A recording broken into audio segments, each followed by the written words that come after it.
Ezra Levant here with the Rebel.media. I am in Israel for almost 10 days with half a dozen of our on-air rebels and more than 50 of our most enthusiastic viewers from around the world. We have folks here from as far away as Australia and the United Kingdom who are on this fact-finding adventure with us through Israel. We were only a few days into it, but I think I know already what the highlight of the trip is going to be. It's when we attended the graduation of the latest class of pilots for the Israel Air Force. Some would say it's the best Air Force in the world, perhaps second only to the United States. What was amazing was the air show, obviously was spectacular. There was a dogfight between two F-15s, amazing. The F-35 is in service in Israel, the most advanced aircraft in the world.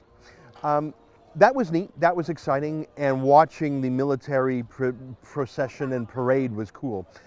But it was interesting to me that Prime Minister Benjamin Netanyahu came, and the President of Israel, which is a more ceremonial position, came, and the Defense Minister, Avigdor Lieberman, came, and the head of the Air Force. So the absolute top political brass of the country came, and they all gave speeches, but then they stayed for the whole ceremony as each pilot's name was read out, and in many cases a little personal anecdote was told about them.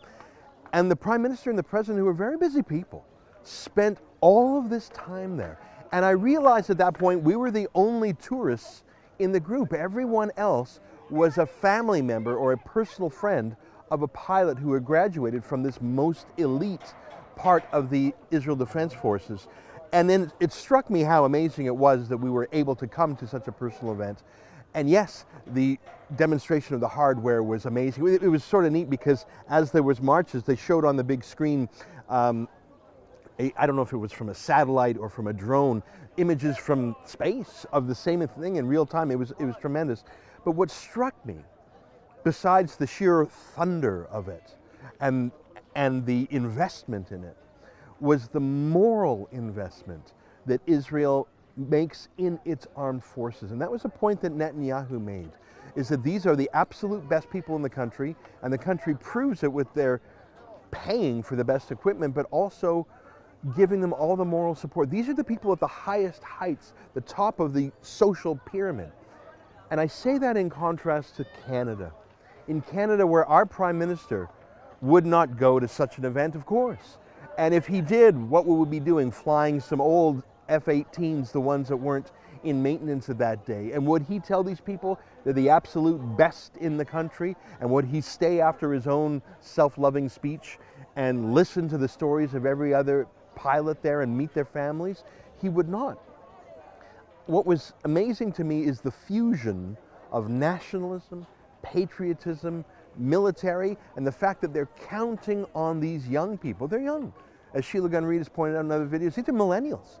Millennials who in the West are, dyeing their hair pink and talking about, use my proper gender pronoun.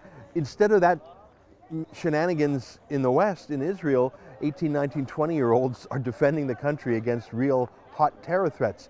In a way, it's a wonderful luxury that in Canada we live in a country where the consequences and the drama of life is so remote that we can afford to have a shallow, narcissistic, failure to launch man-child as our Prime Minister and not face the brutal consequences.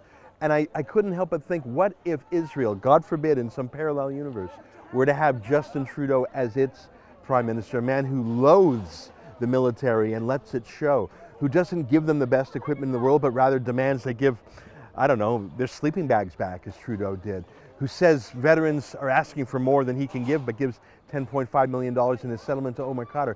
Imagine the demoralization if Israel had such a failed Prime Minister. It's unthinkable. All of Israel's Prime Ministers on the left and the right have done military service. It was just such a reminder of the stakes at play in Israel and how seriously they take their own security, and a reminder of the lack of seriousness on these matters in our own country, and what a buffoon that we have as a leader by contrast. But I suppose we're lucky to be able to afford a buffoon as a leader, don't you think? I'm here all week in Israel. If you want to see all our videos, go to rebelisrael.com. I'm here with everyone from Katie Hopkins to Sheila Gunn-Reid to David Menzies, Amanda Head, and Tanvir Ahmed. If you want to see our videos from Israel, there's an easy place to find them, rebelisrael.com.